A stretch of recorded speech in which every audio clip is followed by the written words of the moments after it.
like we've got the mother of the plants that we have out here during our renovation, with the bent grasses that she's been involved with, and even the fescues in the naturalized area. So Leah, thanks for coming to visit. Do you mind telling us a little bit about yourself and about the grasses here that we selected, that you helped us with?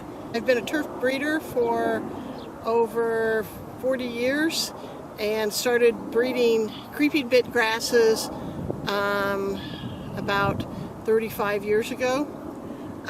Learned a lot over many years of breeding creeping bentgrasses, and they continue to get better. 007, which is one of the ones used here, was actually developed with Dr. Richard Hurley and Rutgers University, and then I've been supervising its increase and help with the marketing on it. It traces back to material that Dr. Hurley selected over many years in old bentgrass greens. Mackenzie is one that I worked on for many years with Rutgers University, and it traces back to some clones that they had collected that every year in the summer were just, they shined when every other bentgrass went into decline at Rutgers University in a very poor air circulation area. So I took those clones and I worked with them and developed Mackenzie out of them, partially because it has much more winter active growth. It has better snow mold resistance, does better in the shade, and has a color that is maybe more compatible with Poa annua. Then flagstick, I started working with the maternal clones of that with Dr. Joe Vargas of Michigan State University, and he sent them to me. We planted them out, saw what they looked like, and there were a number of clones. We crossed them together. We then took the progeny, or the seed of those clones. We put them in trials both at Rutgers University, at Desert Mountain in Arizona, here at North Shore. We looked at them for a number of years, threw a few of them away, redid a cross. Then again, we put them in an INTEP trial. We put them in trials at Rutgers and put some of that original material here probably 10 years ago at North Shore. Plus, we've been looking at it for 10 years in Arizona. We like it. It's a very dollar spot resistance, probably the strongest we've seen. It has that good winter active growth, seems to be very anthracnose resistant, and it has performed very highly in every test we've ever put it in. And when you cut off fungicides, it's the one that comes to the top in almost every trial we've had it in. Interesting. So it's one of our newer ones that we finally released, but I'm proud of all of them. I feel like they're all my kids. You should be proud of them because they're awesome. Do you think the three combined, like we did here, as a blend, does that make sense to you? Do you think that adds some strength? I believe in blends on creeping bentgrasses because there's not a perfect one. I've never made one perfect, probably never will. So they all have strengths and weaknesses. And each green on each golf course is unique. And if you select your blends carefully and you blend strong ones together, then the best one of them will predominate in your green, in your particular situation. The other thing I find is over time they tend to clonally separate. But sometimes if you keep introducing the new improved genetics back in, you can keep them looking more homogeneous and work better overall. And it gives you that diversity you need for whatever Mother Nature throws you. Wonderful, yeah, it makes sense to me. And it was interesting when you talked about Mackenzie, because the Mackenzie plots that we have, that you mentioned, is in a dead air pocket, low input, high disease prone area, and that one always shines. Mackenzie, flagstick, both. And 007 does pretty well there, but it seems like your eye always goes to the Mackenzie and the flagstick plots in that harsh environment there. And they really do perform in really bad situations. I want something that's going to reduce the inputs a superintendent has to put into a green or a fairway or a course.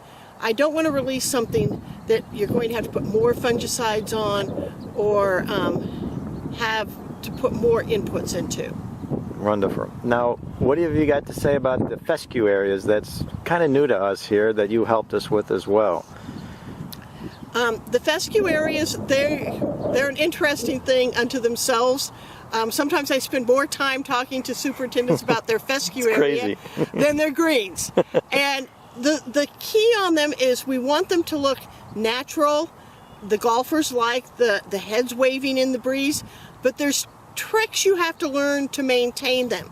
You have to learn that if you don't want them to be weedy and if you want those seed heads, they can't be too thick. So usually we need some sort of pre-emergent applied to prevent them from dropping more seed into that canopy and making that stand too thick. Often if you need to mow them or dethatch them once a year to again thin them down, and that needs to be in the fall so then they can get some growth on and get those growing points that vernalize and will be the heads that you'll see next year. And you don't want them too thick or too lush. You don't get the seed heads that you like for the appearance, and you also make it hard for the golfer to get his ball out. And even if people say it's a far rough, golfers still want to get their ball out of there. Right, exactly. Well, it's going to be a neat feature. We added 14 acres out here, so that's pretty significant. Rick Jacobson, I think, did a good job to kind of feathered it throughout the course, so there's a continuous theme of those areas. And over time, our hope is also it reduces inputs. You know, we don't have to mow them as much, so we're not spending gas and fuel and energy and equipment and man hours mowing them. But there's still, I think, no such thing as maintenance-free, is there? There's no such thing as maintenance-free. They still take some maintenance. They're going to be less maintenance overall, but you can't say no maintenance. They are reduced maintenance. Right. You really don't want to over-fertilize them. You do not want to overwater them, because that's when you run into problems when those things. Actually, the thinner stands on the first year usually evolve into the better ones over time, but they kind of bring on a panic with the superintendent and the first year when it's open from the members sometimes. Right. But in the long term, I think we're fine with the stand we've got right here. You know, you bring a very interesting point that you end up getting trapped in too often when just the idea of being patient. Like, if you don't mind, take a close look at these greens. We did the math, and if you can come down so we can hear you talk a little bit. So the density of these greens, we did the math, and they're 87 days old. It's June 7th here. So these things are less than 100 days old. And you were giving me tips and reminding me that these are still young plants, right? That are subject to wear. You can't push them too fast, too hard that first year. You told me to watch the nighttime temperatures if they get hot for too long. As a young grass, they might reflect negatively with that, but next year, and certainly the third year when they're fully mature, these greens are going to be far more resilient than anything that we've ever had out here. Is that a fair comment? Yes, and I think even this year they're going to take less inputs than the previous POA bent greens. But they are still baby plants. They're tiny plants.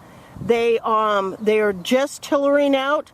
And high temperatures, real high temperatures, they are going to not be happy with it in the middle of the summer. And that's going to be the most delicate time.